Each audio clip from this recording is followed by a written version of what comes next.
Muy buenas tardes a todos y bienvenidos a esta jornada que es la última de este ciclo que hemos montado sobre Gibraltar. Este ciclo ha servido para profundizar en el estudio de algo que no solo es cuestión del pasado. Bueno, en realidad nada es solo cuestión del pasado. También es una realidad viva y palpitante en la diplomacia de hoy y de mucha actualidad. Y para que también lo sea, esta realidad viva y palpitante en las conciencias generales, porque es muy necesario. Entonces, las dos ponencias anteriores centraron la situación económica y política. En la ponencia del viernes pasado nos hablaron de los asedios de Gibraltar y va a rematar el embajador. Hoy nos acompaña el excelentísimo señor alcalde de León. León, como todos sabemos, porque de aquí somos, es una ciudad que, como por supuesto, tiene una historia milenaria, pero no solamente eso, también tiene mucha vocación cultural. Y estoy segura que esto es lo que le une hoy al alcalde a nosotros. Tiene, por tanto, nuestro agradecimiento más sincero, nuestra más cálida bienvenida y también tiene la palabra. Muchas gracias.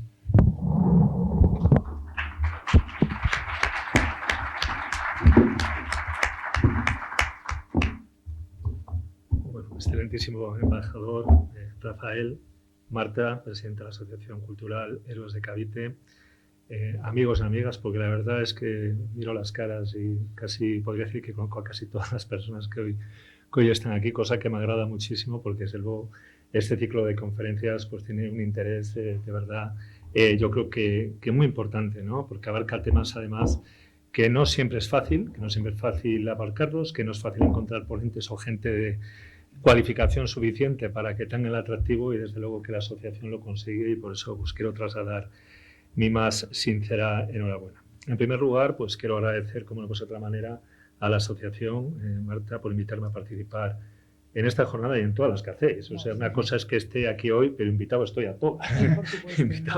Invitado estoy a todas y, bueno, pues en ese sentido pues os lo quiero agradecer, ¿no?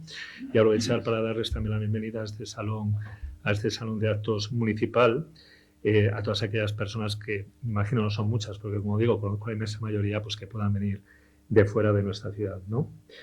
Nuestro ayuntamiento se abre cada día como casa que es de todos los ciudadanos y de todos los leoneses a ofrecer decenas de actividades que tienen como objetivo principal hacer una ciudad completa, implicar a las asociaciones, a los colectivos o agrupaciones y a través de ellas a toda la ciudadanía con el fin de mantener una urbe lo más activa, formada e informada posible.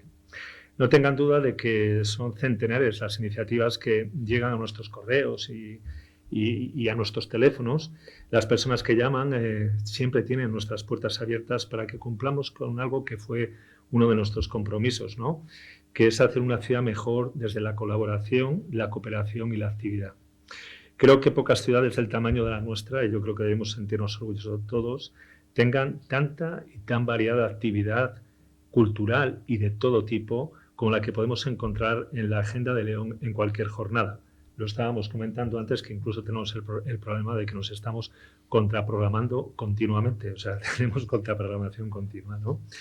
Es esta actividad la que hoy mismo también me va a impedir poder quedarme a la conferencia que va a dar Rafael, el embajador, y que me encantaría, pero un acto benéfico que tengo y a la que comprometí también mi asistencia. Lo malo del alcalde es que se compromete con todo el mundo y quedo mal con casi todo el mundo porque llego, voy, marcho y así estoy todo el día, ¿no? Pero bueno, me parece que es importante, como no, mi asistencia aquí ante la amable invitación y sobre todo la relevancia, en este caso, de nuestro ponente, ¿no?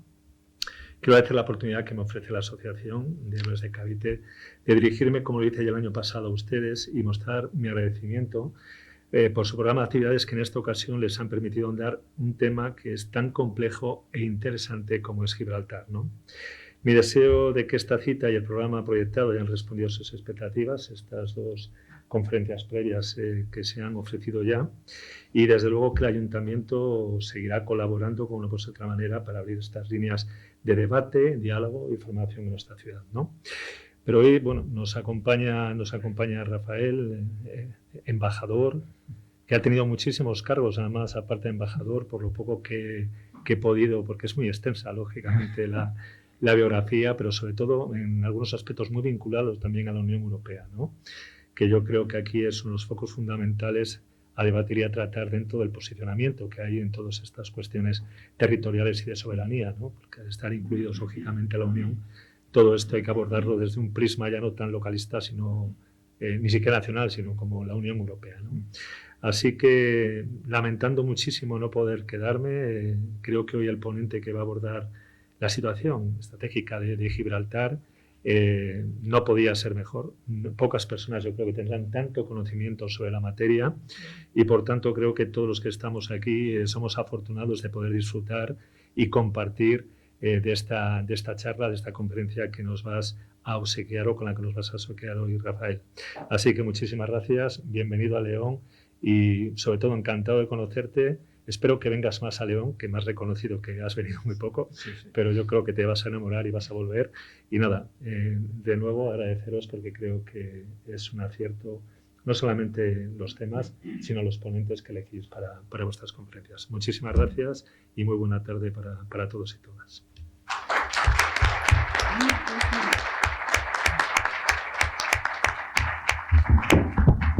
Pues muchas gracias. Muchas gracias. Hace que nos sintamos abrigados. Hace ya bastante tiempo que ya no nos sentimos tan solos como nos sentimos al principio. Fueron tiempos muy duros, pero ahora, francamente, ya empezamos a disfrutar de verdad con el hecho. La asistencia durante todo el ciclo ha sido más que aceptable y ya con esto es que es el público el que justifica que nosotros estemos aquí y trabajemos al límite a veces de la supervivencia, porque como asociación sin ánimo de lucro, pues siempre andamos con unos fondos muy complicados, pero eso no implica, no nos resignamos a bajar ni el nivel ni el número de actos. Así que con su asistencia y con la asistencia del señor alcalde cada vez que él quiera, aquí está, seguiremos adelante. Muchas gracias a ustedes también. Y entonces pues pasaremos a presentar al señor embajador, pero primeramente despediremos al... No, a la presentación me quedo. Ah, te quedas, perfecto, perfecto. Pues hoy tenemos... Vale, pues perfecto. Perfecto, pues tenemos al señor embajador Rafael Fernández Pita y desde luego es un honor para esta ciudad. Me dio el sí según le llamé y esto se lo agradeceré toda la vida.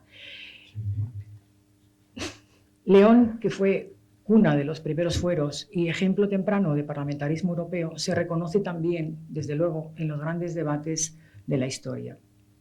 Y esta asociación, Héroes de Cavite, es su célula fundacional también, los debates de historia. Bien, su presencia desde luego nos recuerda que Gibraltar en realidad es una cuestión viva y palpitante en la diplomacia y en la política de hoy. Y nuestro interés al organizar este ciclo era que también fuera vivo y palpitante en la conciencia general, porque los asedios no solamente son bélicos, hay muchos tipos de asedios, y si la conciencia general de los españoles fuera otra, quien se sienta a negociar desde luego va con una armadura diferente que si Gibraltar se da por amortizado. Y como a nosotros nos duele, pues hicimos lo que estamos haciendo y encantados de seguir haciendo. Así que queremos agradecerle al señor embajador la confianza que demostró y que queda patente estando aquí con nosotros hoy. Paso a leer su extensísimo currículum. ¿Me vas a permitir, Rafael, que lo resuma un poquito? Que lo resuma. Sí, bueno, es nacido en Madrid, es licenciado en Derecho por la Universidad de Salamanca, es diplomado de Estudios Internacionales en la Escuela Diplomática y en cuanto a su carrera profesional empieza en 1977 ingresando en la carrera diplomática como secretario de Embajada en la Embajada Española en Arabia Saudita. En 1884 es jefe de gabinete del secretario general para las comunicaciones europeas del Ministerio de Asuntos Exteriores. También ha sido secretario de embajada en la Embajada de España en la República Federal de Alemania. Es miembro de la unidad encargada de la organización de la firma del Tratado de Adhesión de España a la Comunidad Europea. Es jefe de la unidad organizadora de la Presidencia Española de la Comunidad Europea con el ministro de Asuntos Exteriores de Madrid. Jefe de la delegación española en el Grupo de Coordinadores para la Libre Circulación de Personas durante la primera presidencia española de las Comunidades Europeas. Consejero económico y de desarrollo en la Misión Permanente de España en Naciones Unidas en Nueva York. Es vocal asesor del Departamento Internacional de Defensa a la Presidencia del Gobierno. Es embajador de España en la República Popular de Angola. Cónsul General de España en Río de Janeiro, Director General Adjunto de Asuntos de Justicia e Interior en la Secretaría General del Consejo de la Unión Europea. Es Director General de Asuntos de Justicia e Interior en la Secretaría General del Consejo de la Unión Europea. Cónsul General de España en Rabat, Embajador de España por Real Decreto y Embajador de España con Asuntos de Justicia e Interior en la Unión Europea. En cuanto a sus experiencias, tiene la experiencia académica y además es conferenciante en diferentes ámbitos, círculos y, desde luego, universidades. En cuanto a sus publicaciones, tiene diversidad de ellos, artículos de revista. Y en cuanto a sus condecoraciones, pues son múltiples. Vamos a leer alguna, como la Cruz de la Orden de Carlos III, la Cruz de Honor de la Orden de San Raimundo de Peñafort, Comendador de Número de la Orden de Isabel la Católica, Comendador de Número de la Orden del Mérito Civil, Oficial de la Orden de Isabel la Católica, Cruz de Plata de la Guardia Civil, Cruz al Mérito Policial por distintivo blanco. Y en cuanto a las extranjeras, tiene Comendador de la Orden del Mérito de la República de Polonia, Oficial de la Orden del Rey Abdulaziz de Arabia Saudita, Cruz de Primera Clase Oficial de la Orden del Mérito de la República Federal de Alemania y Cruz de Plata de la Gran Cruz al Mérito de Austria. Pues este, señores, es la persona que nos va a dar la conferencia a continuación. Tiene nuestro agradecimiento, tiene el micrófono y tiene la sala. Y un aplauso. Y un aplauso, por supuesto. Buenos días, buenas tardes más bien. Muchísimas gracias en primer lugar a Héroes de Cavite por haberme invitado a participar en este seminario, cosa que hago con muchísimo gusto, ya que me ha servido en mi jubilación para recordar parte de mi historia profesional, en la cual, de lo que voy a contarles ahora, la mayor parte he sido actor de ellos. En algunas más protagonistas, en otras menos, pero en las dos etapas de lo que voy a explicar luego, en una defendí los intereses de España como diplomático español y en otra defendí los intereses de Europa como director general de Justicia e Interior responsable de Schengen. Con lo cual, pues es una etapa de mi vida que me ha gustado mucho el volver a estudiarla y a recordar para preparar la ponencia. He traído algunas imágenes. Es la primera vez en mi vida que hago una presentación con PowerPoint, o sea que a lo mejor es un desastre, pero en fin, confiemos en lidiar con ella. Si apagan todas las luces no puedo leer. Si pudieran encender la luz de aquí, porque si no, nos voy a pasar canutas. Bueno, quería empezar, a ver cómo funciona esto, aquí. La conferencia va a ser más bien un recorrido jurídico y político de la cuestión de Gibraltar desde la adhesión de España a las comunidades europeas, incluso voy a empezar un poquito antes, y el Brexit. En este contexto hay que ver que empezamos en este recorrido que vamos a evitar el debate sobre la soberanía. Antes, hablando con Marta, me decía, bueno, ¿y la soberanía? Y digo, mira, la soberanía es un debate que no es debate. España firmó un tratado por el cual cedimos la soberanía y los españoles cumplimos nuestros tratados. Otra cosa es que no negociemos para negociar otro tratado y que nos lo devuelvan. Eso ya es otra cuestión.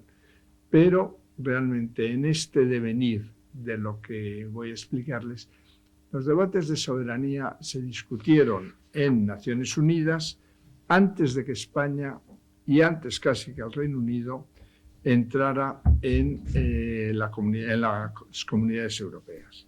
Se debatían en Naciones Unidas, en el Comité de Descolonización, que dio un mandato a España y al Reino Unido para que negociaran y pusieran fin al Estado colonial de Gibraltar, que es una anomalía en Europa.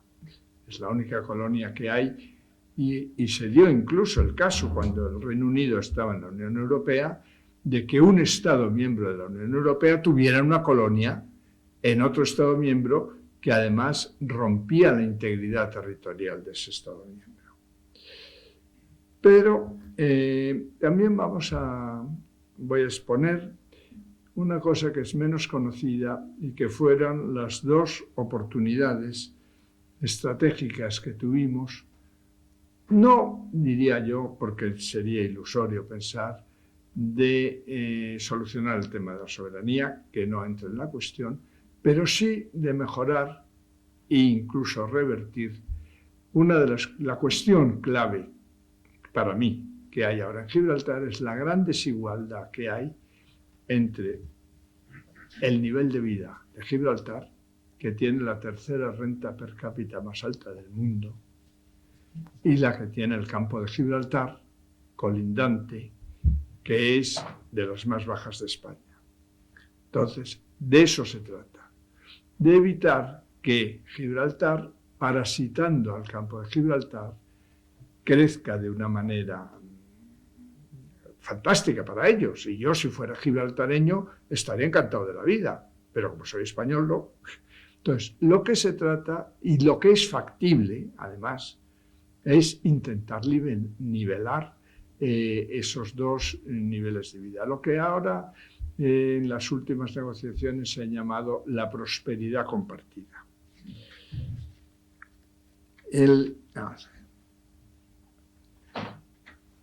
Este es, digamos, el marco general de la conferencia, en el cual podemos empezar de la situación preadhesión. Para comprender la dinámica que se estableció a partir de 1986, cuando entramos en las comunidades europeas, hay que ver el escenario diplomático que teníamos antes de esa negociación. Los ingleses, en el año 1969, otorgaron una constitución a Gibraltar. Y digo, los gibraltareños hablan muy orgullosos de su constitución, pero no es una constitución que ellos hayan redactado y aprobado, ¿no? Es una constitución impuesta por el Reino Unido que ellos han aprobado. Esa constitución les da amplias competencias de autogobierno y contiene un compromiso por parte del Reino Unido de no cambiar el estatus de la soberanía en contra de los deseos de los gibraltareños. Eso para España es una violación del Tratado de Utrecht y una afrenta. Es una violación del Tratado de Utrecht porque el Tratado de Utrecht establece claramente que en el caso de que Su Majestad Británica no quiera tener Gibraltar, vuelve al rey de España. Punto.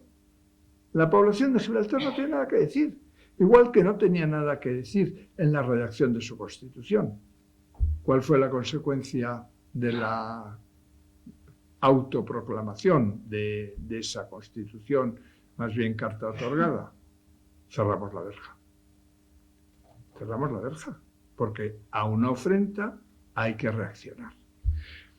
Al cerrar la verja se produce en Gibraltar un sobresalto, porque claro, Gibraltar vivía de España. No sé si habéis estado en Gibraltar, pero es un sitio muy pequeñito y su única salida es el mar y la línea de la Concepción. Entonces, ello provocó que el Reino Unido empezó a tener que hacer enormes desembolsos financieros para mantener Gibraltar.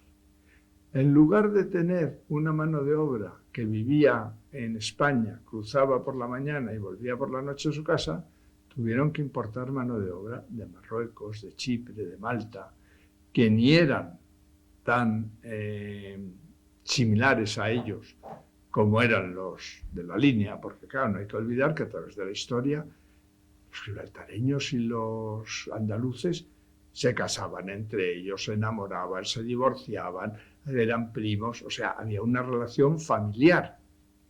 Todo eso se cortó con el cierre de la frontera. El hecho, sin embargo, de que el Reino Unido entre en la Unión Europea, en las comunidades europeas, introduce un factor disruptivo. Introduce un factor disruptivo porque, claro, España estaba negociando su adhesión. Y te encuentras que enfrente hay un país que está enfadadísimo porque le hemos cerrado la verja. Verja que, por cierto, construyeron ellos. Y la construyeron para apropiarse definitivamente del Istmo, que no fue cedido en el Tratado de Utrecht, donde está el aeropuerto. Claro, para ellos es vital el tener el Istmo. Para eso construyeron la verja. Y luego la cerramos nosotros. ¿Qué pasa cuando España presenta su solicitud para entrar en las comunidades europeas? Pues nos encontramos con que el Reino Unido, que tenía derecho de veto porque se exige la unanimidad, nos dice: mientras no habléis la verja, olvidaros de entrar en las comunidades europeas. Bueno, evidentemente el equilibrio de fuerzas había cambiado. De las negociaciones que nunca hubo realmente verdaderas negociaciones sobre la soberanía en el marco del Comité de Descolonización, pero de esas conversaciones en las cuales eran entre dos partes más o menos iguales, y digo lo de más o menos porque el Reino Unido es miembro permanente del Consejo de Seguridad y tiene la bomba atómica y tiene derecho de veto. O sea, más o menos iguales. Nos encontramos con un país que tenía el derecho de impedirnos a nosotros entrar en las comunidades europeas, que era un anhelo nacional, desde el punto de vista político, desde el punto de vista democrático y desde el punto de vista económico. Fruto de esta realidad, el gobierno de Adolfo Suárez decide que hay que desbloquear la situación y hay que buscar una solución. Entonces se efectúa la famosa Declaración de Lisboa de 1980 entre Adolfo Suárez y Margaret Thatcher, con el cual se hace el compromiso de iniciar negociaciones, y cito textualmente, a fin de solucionar todas las diferencias sobre Gibraltar y el establecimiento de comunicaciones directas en la región. Claro, el gobierno español reafirmaba al hablar de todas las diferencias el tema de la soberanía. El gobierno británico reafirmaba su compromiso plasmado en la Constitución de no ceder la soberanía sin el acuerdo de los gibraltareños. Evidentemente, esos dos elementos hacían que la solución de todos los problemas iba a ser imposible. Por ello, el gobierno de Felipe González en 1984 firma el Acuerdo de Bruselas. El Acuerdo de Bruselas, fruto del trabajo de mis colegas diplomáticos, fue la constatación de que hay que ser pragmáticos. Si los británicos y nosotros nos enrocamos en las posiciones, no entramos en la Unión. Hay que buscar otra fórmula. Y la fórmula fue con una constatación que no habría una referencia explícita a la integridad territorial, sino que nos íbamos a centrar en el objetivo práctico de establecer la libre circulación de personas, vehículos y mercancías por la verja. Eso permitió la apertura total de la verja en 1985 y allanó el camino para la firma del Tratado de Adhesión y la entrada de España en la comunidad. Si nos fijamos en los años, en el 84 es el Acuerdo de Bruselas, en el 85 se firma en junio el Tratado de Adhesión y en el 1 de enero del 86 entramos. Es decir, el chantaje británico había funcionado, evidentemente, porque queríamos entrar.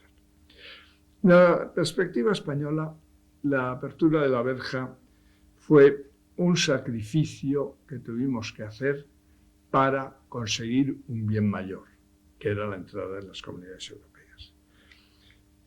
Eso marcó no solamente un punto de inflexión irreversible, sino que cambió el terreno de juego en las negociaciones sobre Gibraltar, porque ahora era un problema entre dos Estados miembros de la Unión Europea. Dejamos aparcada la soberanía, porque tiene otro, es decir, la Unión Europea no tiene competencias, pero sí tiene competencias en otras cuestiones en las cuales nosotros podemos mejorar nuestra situación. La disputa se libra en un nuevo campo, como digo, que es el del derecho de la Unión. Derecho de libre circulación, derecho a aranceles, IVA, etcétera, etcétera. Y aquí pasamos en 1991 a una, como dicen los modernos, una nueva pantalla, no, una nueva etapa, que es la integración de la península ibérica en el espacio Schengen. Schengen, el famoso acuerdo de Schengen, era un convenio intergubernamental que permitía, y sigue permitiendo, el libre tránsito de personas sin controles en las fronteras interiores y, sin embargo, armonizando los controles que se hacen en las fronteras exteriores y la concesión de los visados para nacionales de terceros países. España y Portugal firman el acuerdo de adhesión al convenio de Schengen. Espera, que aquí tenía yo unas pantallas. Y estas son las dos oportunidades perdidas a las que me referiré después. Y esto era, bueno, unas fotos del Palacio de Santa Cruz, donde tradicionalmente en la época, antes de la entrada en la comunidad, donde mis colegas y yo mismo trabajábamos, y sin embargo, después de la entrada en la comunidad ya estábamos en el edificio del INI, y luego en Torres Ágora a causa de una contaminación por naftaleno del edificio del INI. Ahora se ha arreglado y hemos vuelto al edificio del INI.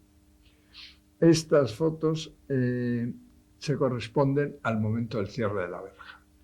Evidentemente ahí se ve una situación de españoles que querían ir a Gibraltar y de gibraltareños que querían entrar en España.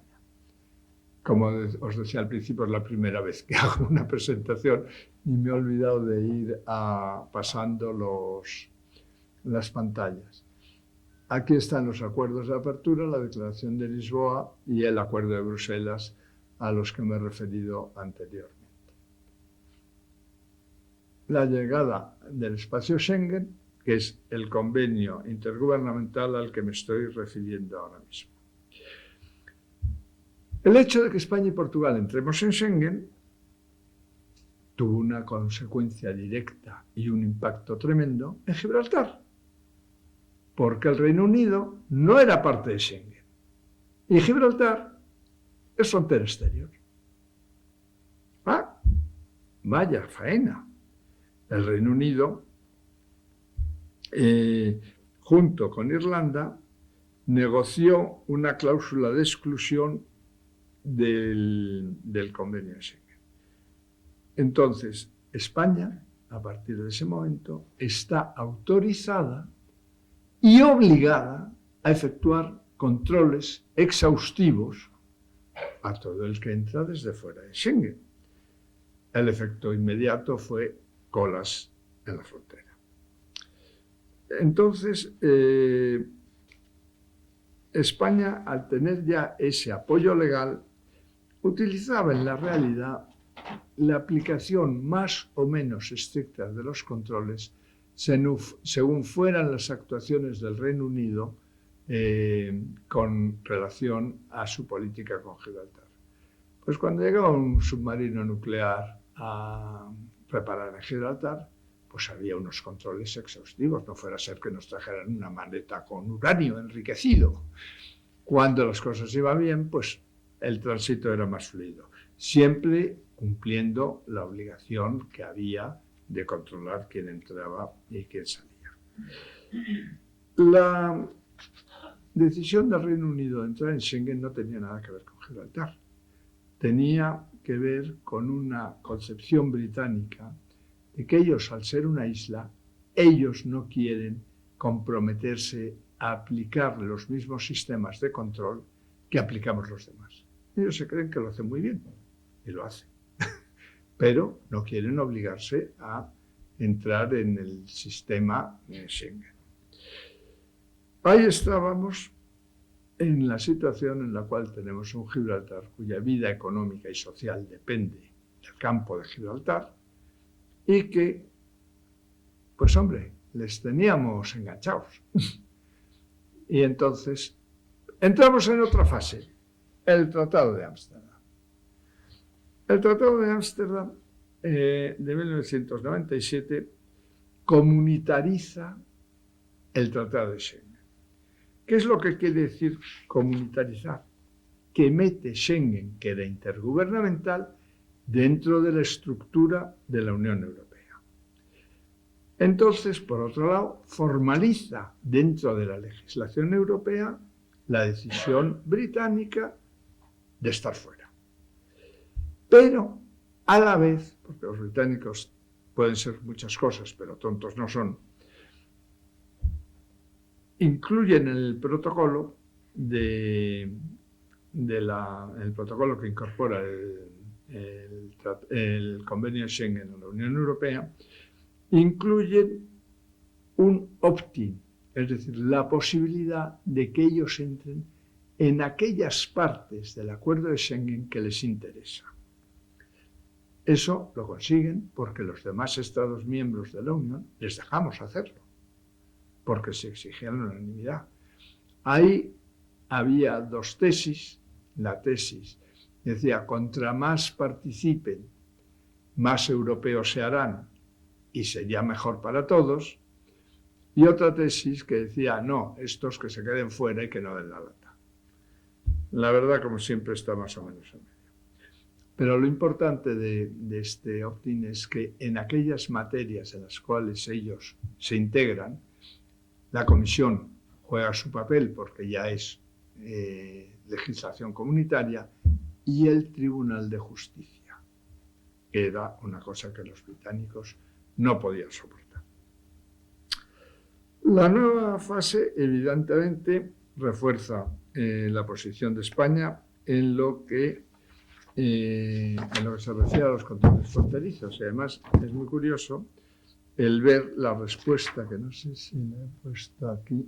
No, bueno, aquí es el resumen de cómo se produce la entrada del Reino Unido en Schengen. En la respuesta que hace el Consejo, es decir, la Unión, a una pregunta de un europarlamentario británico que protestaba indignado por los controles y las colas en la frontera. Dice, el protocolo anejo al Tratado de Ámsterdam afirma que los Estados miembros, en este caso España, están plenamente facultados para ejercer en sus fronteras los controles sobre las personas que deseen entrar en su territorio y que consideren necesarios. Es decir, justificaba y avalaba lo que estábamos haciendo nosotros. Entonces los británicos tienen la suerte de que en 1998 tienen la presidencia. En 1998 se empieza a negociar la incorporación del Reino Unido a Schengen.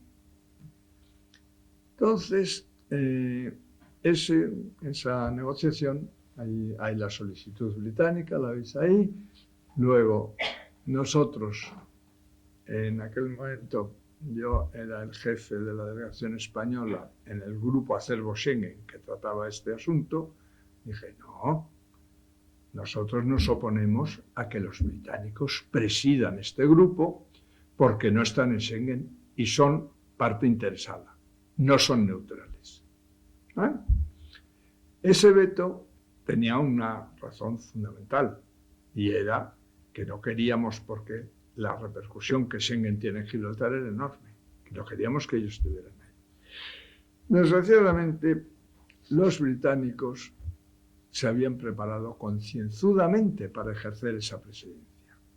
Y a mi colega del Grupo Acervo de Schengen le dieron lo que llaman ellos una absence of leave, es decir, una excedencia para que estudiara Schengen. Y se pasó un año estudiando Schengen. Y cuando llegó el momento de presidir, sabía de Schengen más que nadie. Y realmente, hay que decir las cosas honestamente, ejerció una presidencia bastante neutra. Esa oposición que habíamos hecho nosotros a que presidieran los británicos fue rebatida por el Servicio Jurídico del Consejo, que decía que el Consejo de la Unión es único, y así lo dicen los tratados, Y entonces no puedes dividir que un país miembro al que le toca, por una circunstancia sobrevenida, tenga que ceder al país siguiente la presidencia. Ese informe del servicio jurídico que lo hizo Julian Schutte, muy buen amigo mío a pesar de todo, y no lo dejamos de ser de milagro, impactó llegó el tema a los embajadores e impactó de tal manera que nos quedamos completamente aislados y ahí no teníamos derecho de veto, con lo cual nos lo tragamos. Y a la chica que tuvo su excedencia para estudiarse Schengen y que culminó la integración del Reino Unido en Schengen, acabó siendo gobernadora de Gibraltar durante un año, del 21 de octubre del 2009 al 21 de octubre de 2010. Una cosa muy curiosa, porque el gobernador de Gibraltar es siempre un militar y es siempre un almirante, por la base naval. Y sin embargo, en ese periodo fue esta chica. Yo estaba de vacaciones en Sotogrande y la llamé, porque quería ir a conocer el palacio del gobernador de Gibraltar. Claro, ¿cómo no iba a ser? Y qué curioso, justo ese día se iba de vacaciones. Y bueno, me quedé sin visitarla y sin felicitarla por su nombramiento. ¿En qué partes quisieron los británicos entrar en el acervo de Schengen? Las negociaciones a las que me voy a referir es que para que el Reino Unido participara en el acervo de Schengen, nosotros tuvimos dos negociaciones. Tuvimos una negociación como miembros de la Unión General y otra porque podíamos vetar que el Reino Unido entrara. Es decir, que no, se exigieron la unanimidad. Y otra bilateral con los ingleses sobre Gibraltar, porque queríamos conseguir una serie de concesiones en Gibraltar. Las negociaciones se hicieron en la representación permanente británica en Bruselas, la representación permanente española, en el Foreign Office en Londres y aquí en España, y una sesión hasta en Luxemburgo, en la representación británica. Son los edificios que veis ahí. Esto es para lo siguiente. ¿Qué es lo que negociamos? Ahí cometimos, y hay que reconocer los errores que se cometen. Yo era parte del equipo de negociador, que negociamos en inglés. No era un problema de lengua. El problema surgió después porque los textos que acordamos estaban redactados en inglés y luego hubo que traducirlos al español. Y en la traducción al español los ingleses nos ponían dificultades diciendo no, lo que quiere decir en inglés es eso. Al final lo solventamos obligando a hacer la traducción al servicio de traducción del Consejo, que estaba dirigido por un español y que casualidad nos dio la razón en todo, porque la llevábamos, no por otra cosa. Este proceso de negociación bilateral hubiera podido llegar mucho más lejos, porque los ingleses tenían un interés inmenso en una serie de cosas, que era sobre todo la cooperación policial y la cooperación judicial. La cooperación policial y el acceso al SIS, que es el Sistema Informático de Schengen, que es una enorme base de datos donde hay desde armas, coches robados, delincuentes, gente de malvivir, y esa información ellos la querían tener como fuera. Entonces estaban dispuestos a ceder más. Pero de aquí que, como pasa en nuestro país muchas veces, consideraciones de política interior nos hicieron tener que cerrar la negociación por adelantado. Porque en el año 2000, y estaba ya hablando de 1999, había elecciones en España. Y en las elecciones en España, con Aznar, nos llegó una instrucción bien clara: hay que acabar esto antes. ¿Vale la pena lo que hemos conseguido? Sí, vale, y hemos conseguido mucho, pero podemos conseguir más. Dejarnos unos meses más.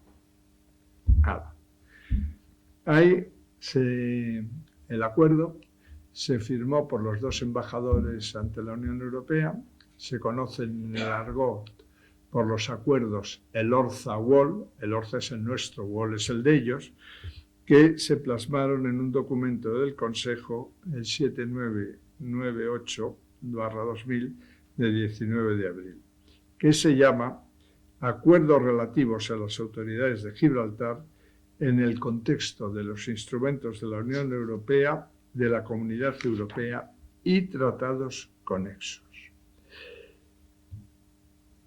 En resumen, ¿qué es lo que supone estos acuerdos? Para España fue un éxito enorme. Primero, obligamos a los gibraltareños a cambiar su DNI y su pasaporte. Por ello se emitían DNIs y pasaportes como si fuera un estado.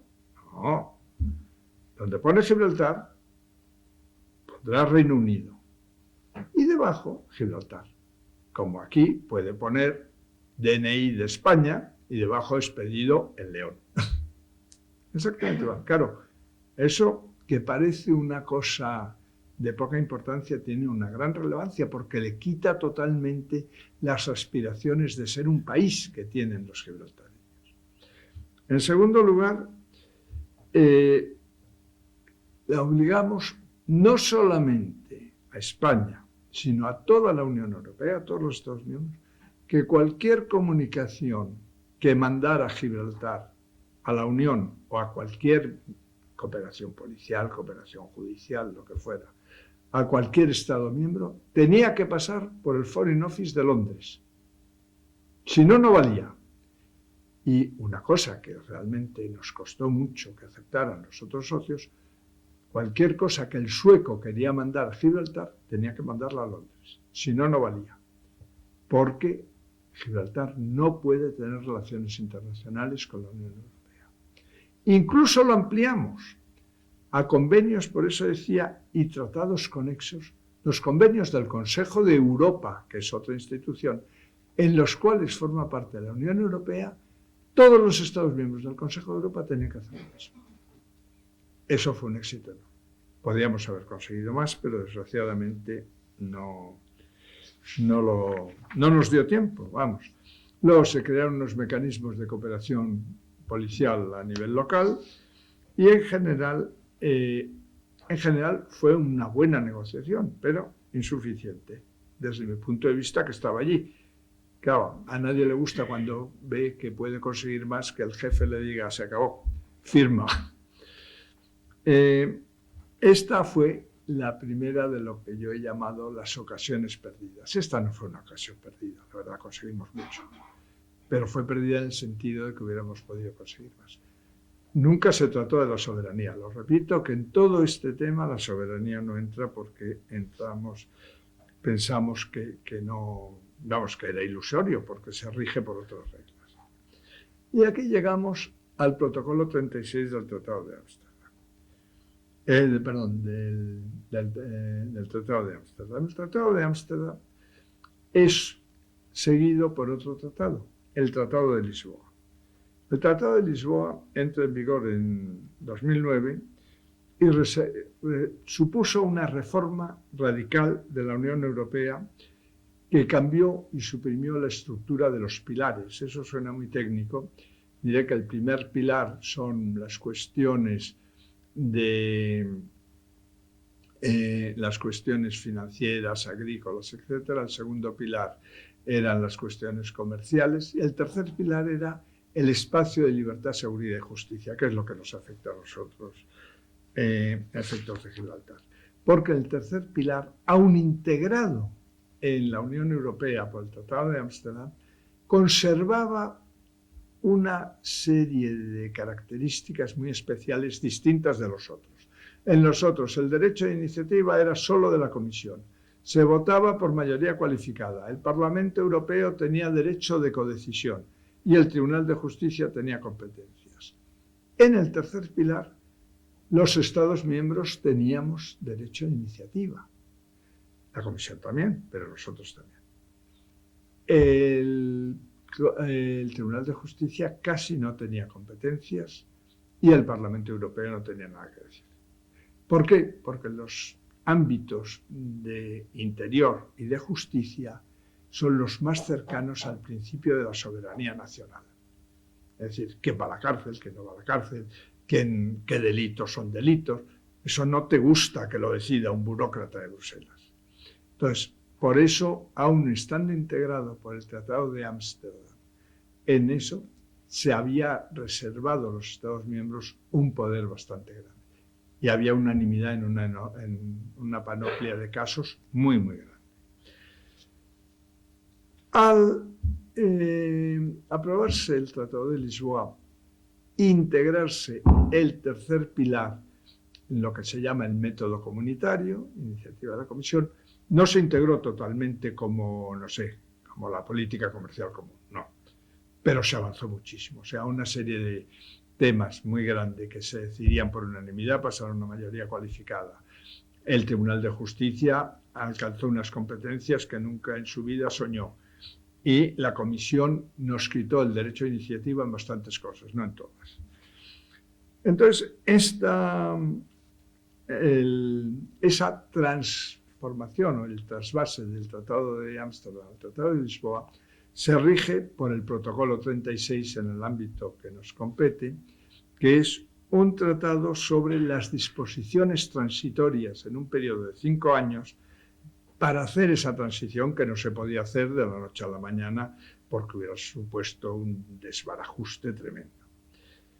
Y ahí, el artículo 10 de ese protocolo otorga al Reino Unido una opción única y de gran calado.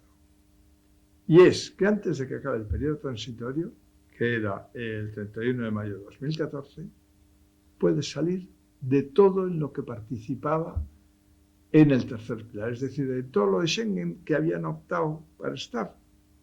Se pueden ir. Pero además, en el artículo 10.5 le daban luego la oportunidad de volver a entrar en aquellas cosas que quisieran. Otra enorme concesión de aquellos que pensaban que el Reino Unido, dentro de la Unión, había que dejarle que participar en todo lo que pudiera para que fuera más europeo. No nos olvidemos que pocos años después hubo el Brexit, pero en fin. Ahí fue la segunda gran oportunidad, porque el Reino Unido ejerció su derecho de irse fuera de todo, pero a la vez inmediatamente pidió volver en aquellas cosas que más les interesaban. Ahí el debate dentro de Inglaterra, Gibraltar ya apareció. Allí lo único que se discutía en el seno de los ingleses era el recuperar el Reino Unido aquellas cuestiones de soberanía que había cedido, primordialmente el papel de la Comisión y el del Tribunal de Justicia. El del Tribunal de Justicia les traía negros, eso de que el Tribunal de Justicia, una sentencia del tribunal, tuviera preeminencia sobre una sentencia de un tribunal británico, vamos, no podían con ello. Mientras tanto, hay una negociación para ver aquellas partes en las que los ingleses quieren volver a participar, cómo participan. Lo mismo que pasó con Schengen, era el reflejo unos años después. Yo en aquella época ya no era diplomático español, era funcionario del Consejo y defendía los intereses de la Unión Europea. Entonces, claro, mis colegas me decían, bueno, ¿habéis empezado ya la negociación con los ingleses? Como hicimos la negociación en paralelo con el acervo de Schengen, ellos esperaban que estuviéramos haciendo una negociación en paralelo para ese regreso de los británicos a aquellas partes de las cuestiones de justicia interior que les interesaban.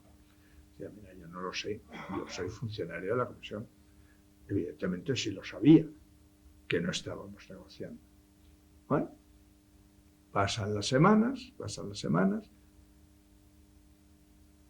y el hecho es que España no negoció con los ingleses.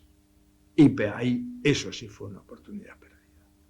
Porque tú puedes negociar y conseguir más o menos, pero el no negociar cuando tienes derecho de veto y sabes que el otro quiere entrar, hombre,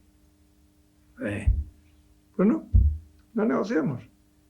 Y cuando llegó el momento, la estupefacción de los 26, 25 Estados miembros y de la Comisión fue asombrosa. Dice, bueno, pero ¿no estáis ahora un acuerdo del Orzawol? No, pregúntale a los españoles, yo trabajo aquí. No lo hicimos, gobierno de Zapatero. En fin. Y pasamos a otra fase, la siguiente. Bueno, esto es la explicación de lo que os acabo de contar sobre el opt-out que salen los ingleses de todo, el opt-in que quieren volver como hicieron en Schengen para aquellas cosas que les interesaban. El Brexit. Hay realmente los que decían que dándoles a los británicos la posibilidad de participar más en la Unión les iba a hacer más europeos, se colaron. El Brexit fue para Gibraltar un golpe terrible, porque el 93% de la población de Gibraltar votó a favor de quedarse en la Unión Europea en el referéndum. Pero el resto pensó que no y salieron. Y salió el Reino Unido y Gibraltar. La gestión de la salida de Gibraltar se convirtió en una de las cuestiones más complejas del proceso del Brexit. El acuerdo de retirada, ahí España jugó bien sus cartas y exigió que la salida de Gibraltar se regulara mediante un protocolo específico anejo al acuerdo de retirada, complementado por 4 memorándums, nada más y nada menos, de entendimiento que habíamos negociado con los británicos. Y también quedó excluido del acuerdo, o sea, el Reino Unido, Gibraltar no podía participar en el acuerdo que firmó el Reino Unido con la Unión sobre comercio y cooperación, y que es el que define en los temas comerciales las relaciones entre el Reino Unido y la Unión Europea. Todos hemos oído el 31 de diciembre de 2020 el acuerdo de Nochevieja. El acuerdo de Nochevieja tiene como objeto, porque ya es cuando se debía aplicar al estar Gibraltar fuera de la Unión, la frontera pura y dura. Inmediatamente, no queda otra. Pues el acuerdo de cooperación, para evitar el caos de una frontera dura, los gobiernos de España y el Reino Unido llegaron a un acuerdo in extremis con la fórmula, que es lo que está en los periódicos, de la prosperidad compartida, de suprimir la verja y trasladar los controles Schengen al puerto y al aeropuerto. De hecho, el acuerdo también dice que habrá una participación de Frontex en la ejecución de esos controles. Desde que se hace ese acuerdo de Nochevieja, ha habido unas larguísimas negociaciones.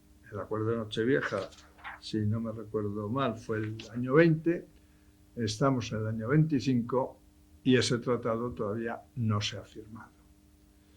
El hecho de que el tratado no se haya firmado ha permitido una situación anómala, y es que no hay una base jurídica para permitir esa frontera fluida, pero no podemos seguir así eternamente. Las declaraciones que ha habido por los ministros británicos y por el nuestro a la prensa es que ya hay un acuerdo y que ahora la Comisión lo está redactando en negociaciones con los ingleses.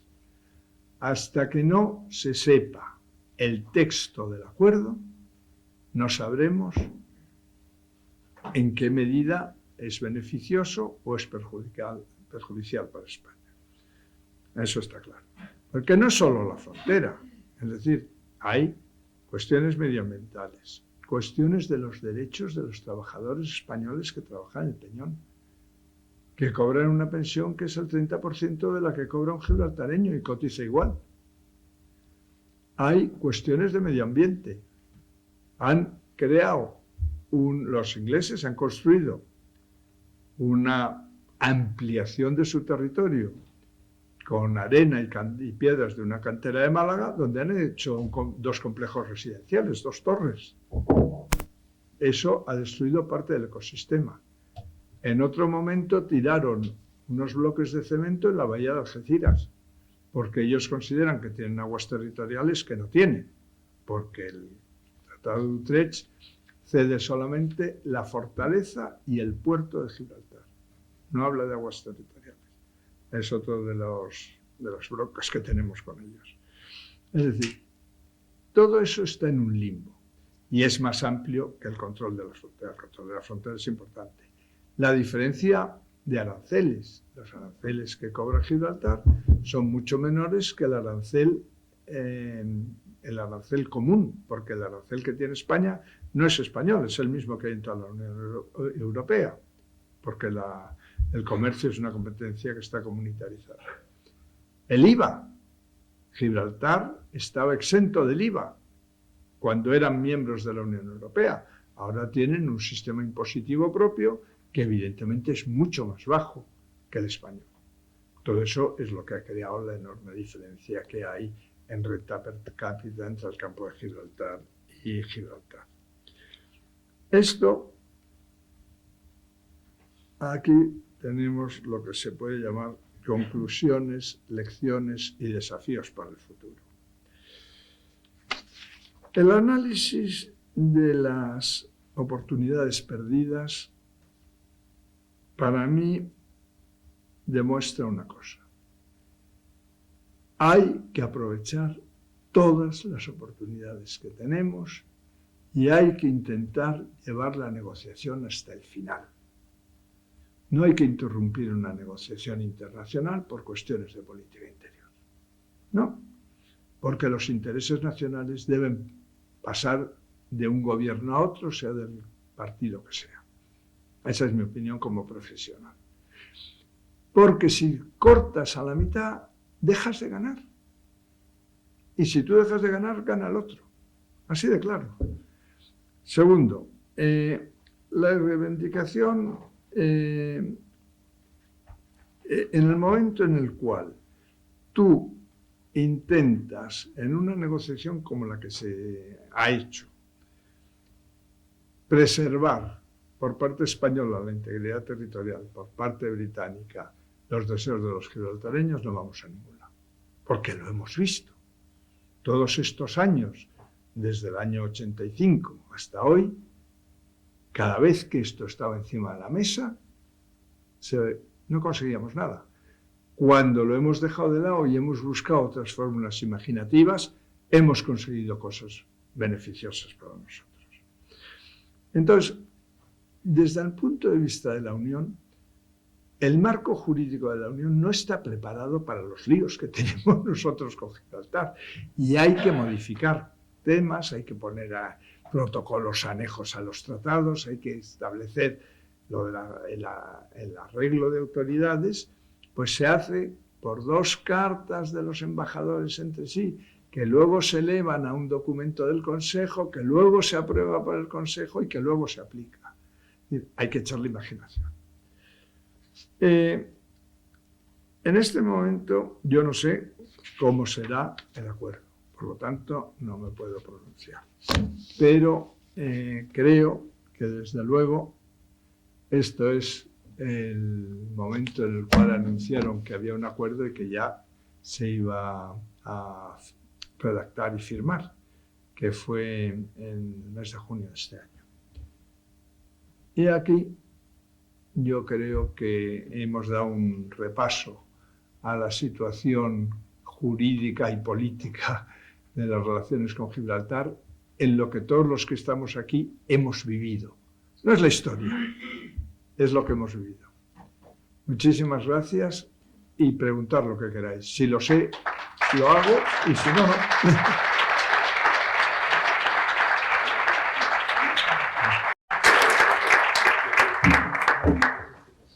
Pues mi enhorabuena, Rafael, ha sido un repaso estupendo que solamente usted podía hacer, obviamente, por haber vivido y haber estado en esas mesas de reunión. Yo le he tomado apuntes y si no me he equivocado, resulta que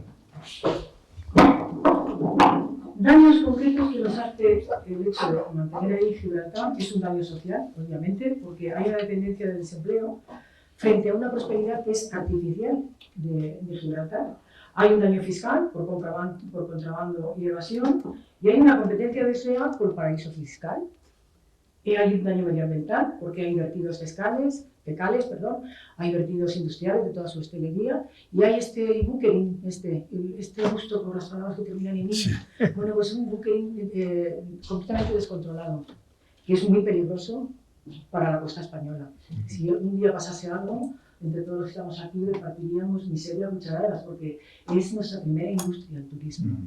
Bueno, hay un daño geoestratégico también, porque hay una actividad militar, más o menos soterrada, hay unos túneles, está horadada completamente por túneles, no sabemos qué armamentos se van ahí, y desde luego hay espionaje, no sabemos tampoco qué se esconde. Y tenemos un daño político y diplomático, porque erosiona nuestra posición internacional. Yo creo que nos afecta la imagen.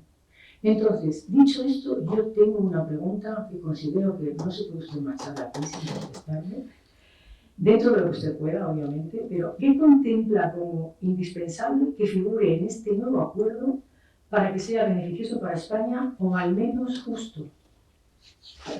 Bueno, vaya pregunta. Vamos a ver, yo creo que hay una serie de cosas que deberíamos considerar irrenunciables. Sobre todo cuando lo que se nos está diciendo es que este acuerdo va a traer una prosperidad común. La prosperidad común es la misma prosperidad para unos y para otros. En primer lugar, los controles en Gibraltar, de entrada a Gibraltar, tienen que ser realizados por España. Porque España es el país responsable ante los otros 26 miembros de quién entra y quién sale. Eso tiene que ser responsabilidad exclusiva de España. ¿Podemos estar asistidos por Frontex? Por supuesto que sí, es una agencia de la Unión. El modelo que han declarado los ministros británicos en la Cámara de los Lores y en la Cámara de los Comunes es el modelo que se usa en la estación de tren de San Pancras entre el Eurostar, en el tren, que hay primero un control británico y luego un control francés dentro de la estación de tren de San Pancras. Eso es lo que ellos quieren trasladar al modelo de Gibraltar. Bueno, puede funcionar, ¿por qué no? Pero hay dos cuestiones que yo no he oído. Sí he oído a un ministro británico, no he oído, perdón, he leído en las actas de la Cámara de los Lores, que el ministro británico ha dicho que el personal de las bases militares no estará sujeto a control. Para mí eso es inaceptable. Es inaceptable, lo siento mucho, porque es autorizar que entre en el espacio Schengen alguien que no está controlado por los responsables del Estado Schengen. Imaginémonos que un oficial británico, porque además es el personal, en las bases y en el aeropuerto, en el aeropuerto militar, pues trabajan no solamente británicos, trabajan gente de otras nacionalidades. A lo mejor limpiando y pasando la aspiradora. No creo que tengan acceso a los datos secretos. Pero bueno, ¿esos van a entrar y salir? Pues no. Incluso puede darse el caso, que diremos, es muy hipotético, de un militar británico que sufra un trastorno mental y decida entrar en el espacio Schengen, ¿sabe Dios con qué? Pues mire usted, si no hay control, entra. Pues no. No. Segundo, la supervisión aduanera. En el momento en el cual no haya una igualdad de sistema fiscal y sistema aduanero, las mercancías que entran a Gibraltar se venden en Gibraltar. Si entre Gibraltar y España no hay ningún control, tú compras unas cosas que son más baratas en Gibraltar porque pagan menos aduana y tienen menos, y no tienen un IVA, vamos, el IVA, el impuesto equivalente más reducido. No puede ser. Ya no hablaríamos de contrabando, ¿no? Sino que sería un tránsito de mercancías que no hay que esconderlas, porque no hay que esconderlas de quién. La igualdad o la armonización aduanera y fiscal es exactamente imprescindible. Y luego tiene que haber, como tú decías, una armonización de las cuestiones fiscales fuera de las comerciales. Es decir, no puede ser que tengas, incluso de concesión de residencias, que alguien cree una sociedad allí, con lo cual pueda operar en donde pueda, porque además a Gibraltar lo están sacando de la lista de paraísos fiscales. Pueda operar teniendo un régimen bastante más opaco fiscalmente que el nuestro. También hay que proteger a los trabajadores transfronterizos, equiparando sus derechos laborales, fiscales y sociales con los mismos de los gibraltareños. No puede ser que porque tú duermas en la línea, pues tengas menores derechos que tu colega que está haciendo el mismo trabajo, pero es gibraltareño. Y luego, Gibraltar tiene que cumplir las mismas condiciones y normativas medioambientales de la Unión Europea. Esas son para mí, a grandes rasgos, las condiciones que deberían figurar en el nuevo tratado. La más llamativa, el control de fronteras. Es la más importante, no necesariamente, por las cuestiones arancelarias y fiscales y de derechos de los trabajadores, pues son muy importantes también. Pero de eso no se habla. Ya. Tenemos una pregunta por ahí para Emilio. ¿Qué pasa al micrófono? Buenas tardes. En primer lugar, me alegro mucho de haber estado aquí hoy. Justo al principio de su intervención ha manifestado, y me alegro de que España cumple, cuál es el valor de los esfuerzos diplomáticos cuando solo se garantiza que uno de los dos contendientes vaya a cumplir.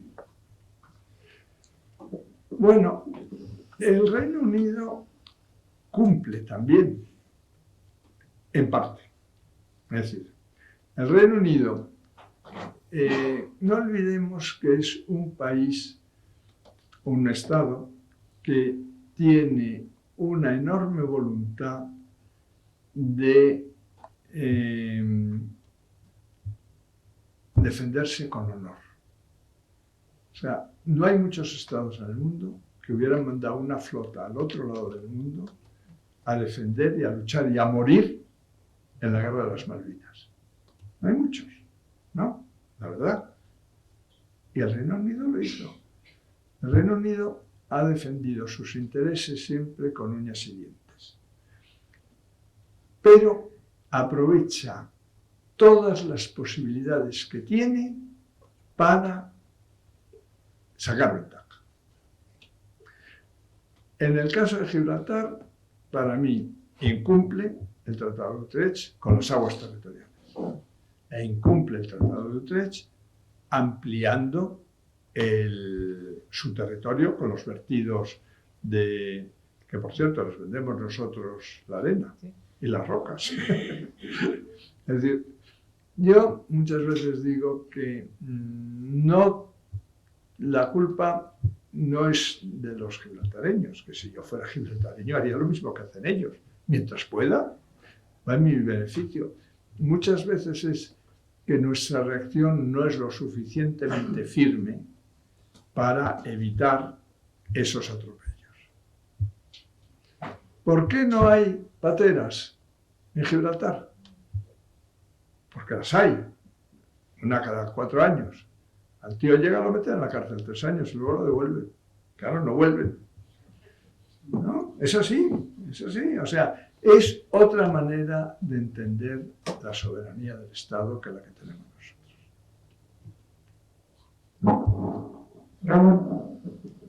Buenas tardes, embajadores. Muchas gracias por esta reunión y además, sobre todo, por la claridad de la exposición. Además del Tratado de Utrecht y todos los temas de seguridad de las aguas jurisdiccionales y esto que acaba de decir las carteras, las noticias a veces que leemos en la prensa, bueno, yo creo que hay que leer más entre líneas que lo que realmente en el fondo dice. Con respecto a las intervenciones que los diferentes gobiernos de España han tenido, en mi opinión, y es una opinión muy personal, echo de menos que al cuerpo diplomático español y a los gobiernos, pero sobre todo al cuerpo diplomático, porque los diferentes gobiernos, pues desgraciadamente hemos visto lo que son y cómo son. Pero sí que echo de menos en un tema tan sensible como es Gibraltar una intervención de apoyo mucho más firme a los embajadores y a los cuerpos diplomáticos de las Fuerzas Armadas y de los cuerpos de seguridad del Estado, que creo que ustedes en algunos temas sí que lo tenían. Y parece ser, por lo que uno cuando profundiza, las Fuerzas Armadas y los cuerpos de seguridad del Estado, en el nivel de intervenciones con Gibraltar, los gobiernos de España no les dejan actuar libremente. Bueno, yo la verdad que en cuanto a los cuerpos y fuerzas de seguridad y las intervenciones que tienen en Gibraltar, no sé las instrucciones que tienen, la verdad. Sí sé que hay con muchísima frecuencia choques entre las patrulleras de la Guardia Civil y las patrulleras de la Royal Gibraltar Police e incluso de la Royal Navy.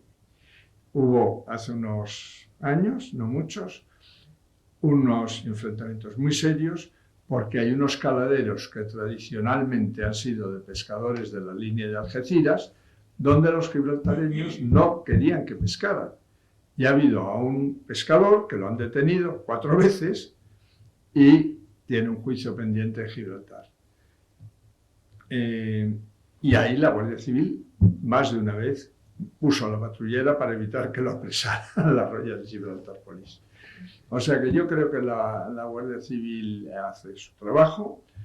Ha habido un incidente, en mi manera de ver, bastante triste, con el inspector jefe del puesto de frontera de la línea, que pidió instrucciones por escrito sobre si debía sellar los pasaportes de la gente que entraba desde Gibraltar.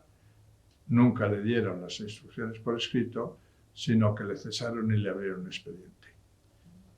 Este funcionario acudió al Tribunal de Justicia de la Unión Europea y a la Comisión y veremos a ver qué es lo que pasa.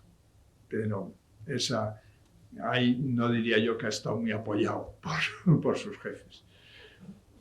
Esa es la realidad. Sí, otra pregunta. Buenas tardes, muchas gracias por la referencia. Vamos a ver, Gibraltar vive fundamentalmente una prosperidad, para mí, ficticia, basada en lavar dinero negro y en el buque. Entonces, nosotros a cambio les damos agua, que no tienen, electricidad, acceso rodado y por tierra, que no está en el tratado, acceso a nuestro espacio aéreo y hasta trabajadores baratos. Yo creo que esto es la ley del embudo, Perdón. Bueno, yo creo que tienen otra, aparte del lavado de dinero, tienen otras fuentes de ingresos legales también, aprovechándose de un marco jurídico que se lo permite. Es decir, el lavado de dinero es un delito, pero sin embargo el aprovecharse, que si tú tienes una sociedad allí con un impuesto de sociedades muy bajo, pues puedes operar legalmente en actividades lícitas y te beneficias. Si lo hicieras en España te saldría mucho más caro. El bunkering efectivamente no es tanto la actividad del bunkering, sino la normativa que permite hacerlo en unas condiciones medioambientales peligrosas.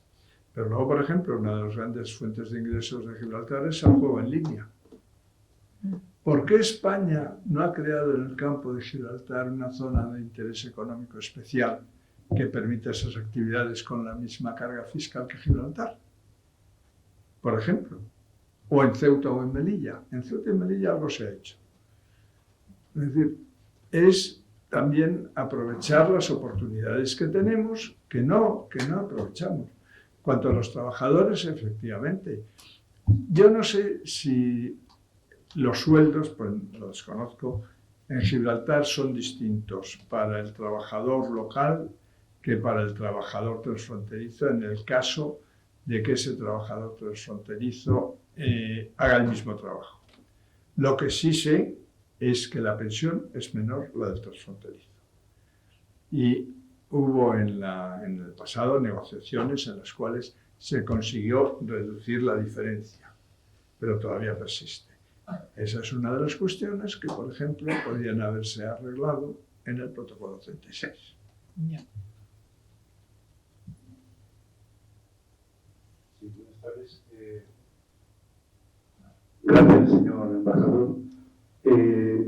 Ya veo que usted no quiere entrar en el tema de la soberanía, ¿verdad? Mi única curiosidad es saber hasta dónde usted pueda decir si en algún momento se ha hablado de la posibilidad de una soberanía compartida. Sí, bueno, de hecho hubo un momento en el cual estuvo sobre la mesa y hubo conversaciones con los británicos sobre la soberanía compartida. No es que no quiera entrar, es que de eso entiendo poco. Y como no sé mucho, pues prefiero no meter la pata. La verdad. Yo creo que ahora plantear la recuperación de la soberanía no me parece realista. Cuestión distinta podría ser, porque claro, los ingleses no se niegan a la devolución de Gibraltar, se niegan a hacerlo en contra de los deseos de los gibraltareños.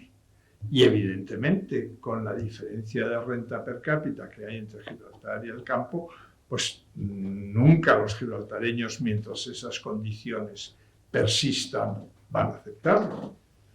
Y yo no quiero que los gibraltareños vivan peor, lo que quiero es que el campo de Gibraltar viva como los gibraltareños. Tan sencillo como eso.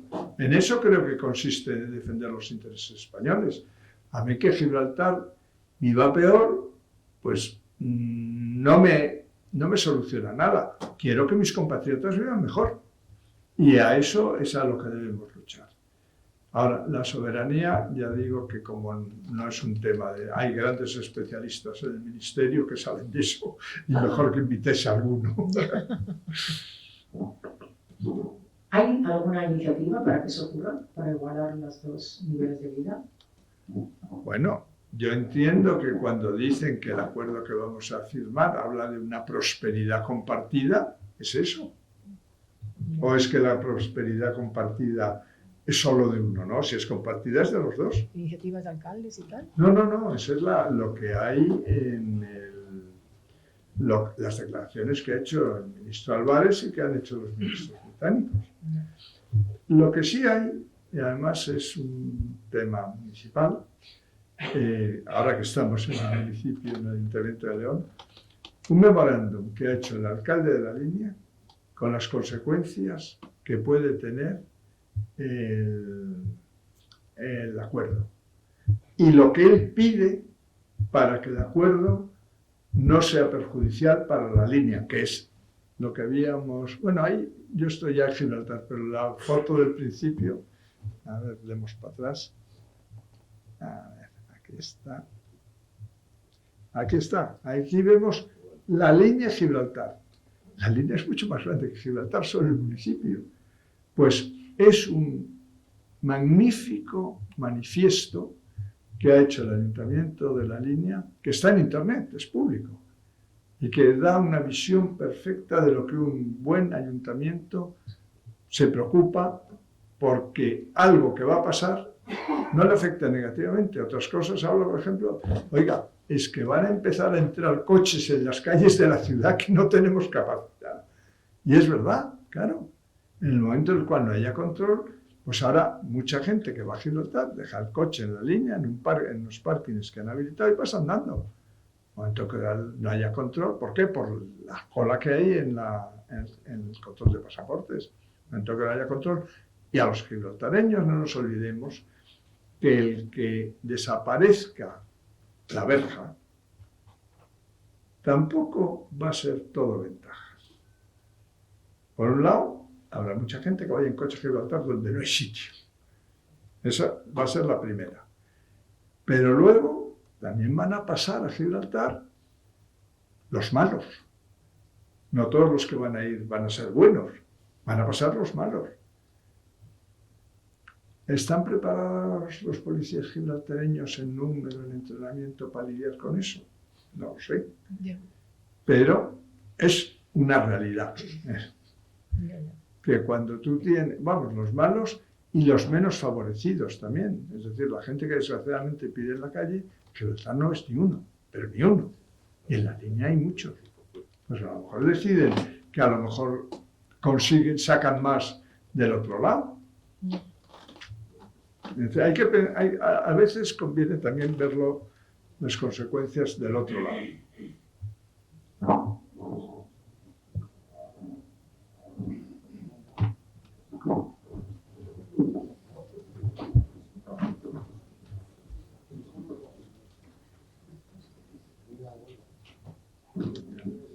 Buenas tardes. Yo por todo lo que estoy escuchando, la posible independencia de Gibraltar para España, tal como funciona el Reino Unido, eso será imposible, porque todavía a estas alturas, todavía todas las colonias que ha tenido Inglaterra, digo que todas o casi todas, todavía no tienen la independencia total, porque curiosamente, pues fíjese, Australia, Canadá, siguen acuñando las monedas con el anverso de la moneda, con el rey, con el jefe mayor del Reino Unido de toda la vida. Entonces eso sorprende. Sorprende porque es que si siguen acuñando las monedas con el emperador del día, ¿qué sucede dentro de ese sistema que tienen de la Commonwealth? Es que no suelta, todavía no ha querido entrar en ninguna de las normativas que hay, por ejemplo, de todo lo que son las liquidas. Es que el Reino Unido está en un momento que hace lo que quiere. Y pensar en la independencia de Gibraltar, para mí eso es una quimera.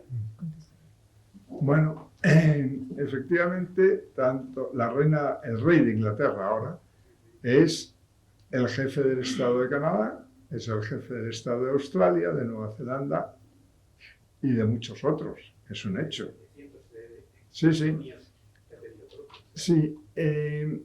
Sin embargo, por ejemplo, Hong Kong hubo un periodo transitorio, pero ahora forma parte de China.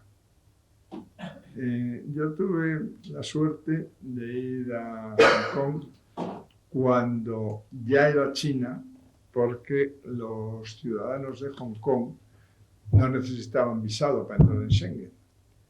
Y cuando en ese periodo transitorio que ya estaban bajo dominio chino, pero era un periodo transitorio, pidieron que seguir gozando del privilegio de no tener visado. Entonces en Europa la mayor parte de los países eran partidarios de aceptarlo, y nosotros fuimos en una misión para ver qué tipo de control de fronteras hacían, cómo hacían. Y curiosamente en aquel momento todavía había en el Ministerio del Interior y en los controles de fronteras algunos oficiales de policía británicos, pero era el periodo de transición. Pero luego volví y ya cualquier vestigio británico había desaparecido. Es decir, el tema de la soberanía, que al fin y al cabo, independencia no está previsto en el Tratado de Utrecht y España no lo quiere. Por lo tanto, nosotros nunca vamos a aceptar un Gibraltar independiente. Nunca. Que tengan una mayor autonomía, ya lo tienen con la Constitución otorgada. Que se la quieran ampliar, pues es posible. Y ahí poco podemos hacer. Pues ya no podemos ni cerrarles la verja. Bueno, pues yo creo que hasta aquí hemos concluido el ciclo sobre Gibraltar. Se ha hecho hoy competimos duramente, por lo visto, con Iker Casillas, que está ahí. Sí. Y por lo visto ha llegado también. Bueno, pues concluimos estas jornadas con éxito del público, desde luego, y con un gran éxito académico. Agradecemos al ex embajador su presencia y a todos los ponentes su entrega, desde luego, y al público su participación. Y agradecemos profundamente al Grupo Hostel León que nos ha facilitado que estas ponencias no terminen como humo en el momento que máximo de aquí, sino que con una buena grabación que nos ha hecho la productora 24/7, estas ponencias van a quedar para siempre colgadas en el canal de YouTube, figurando León y las actividades de León. Hemos hecho ponencias que tienen hoy un nivel de 40.000 visualizaciones y a eso aspiramos con este ciclo, porque sabemos que ha creado mucha expectativa a nivel nacional. O sea, que en el momento que se cuelguen serán muy vistas. El Grupo Hostel León tiene los hoteles de París, Arba, Santiago, San Antonio y 2H Living y 19 Living. Quien no tenga todavía, quien no nos haya dado el correo y hayan llegado aquí por el medio que sea, se hayan enterado, tienen la opción, nuestra secretaria Teresa les coge su correo electrónico y nosotros los siguientes envíos pues ya entran y se enteran directamente por nosotros. Les puedo decir que el siguiente evento será el 22 de octubre y viene desde Venezuela un venezolano y después vuelve a Venezuela, con lo cual la conferencia que da es muy delicada para él, dice que está muy acostumbrado ya a pisar cáscaras de huevo. La conferencia va a ser muy extraña para nosotros, pero muy normal para la realidad de ellos. El tema va a ser la religión civil en base a la figura de Simón Bolívar. La previa que lo han mandado de verdad es onírica, o sea, lo van a pasar muy bien con esa conferencia. Y nada más, aparte de que tenemos a su disposición para que puedan comprar el boleto de lotería premiado de esta próxima Navidad, que les cuesta solamente 5 euros y queda un donativo de 1 euro para nosotros, que nos hace mucha falta para, ya les digo, sobrevivir y pagar los gastos que todo esto nos produce. Y además tiene una hucha, sin ánimo de lucro. Así que nada, les esperamos para la siguiente. Ha sido un placer, trabajamos con ustedes. Un aplauso de nuestra parte a todos.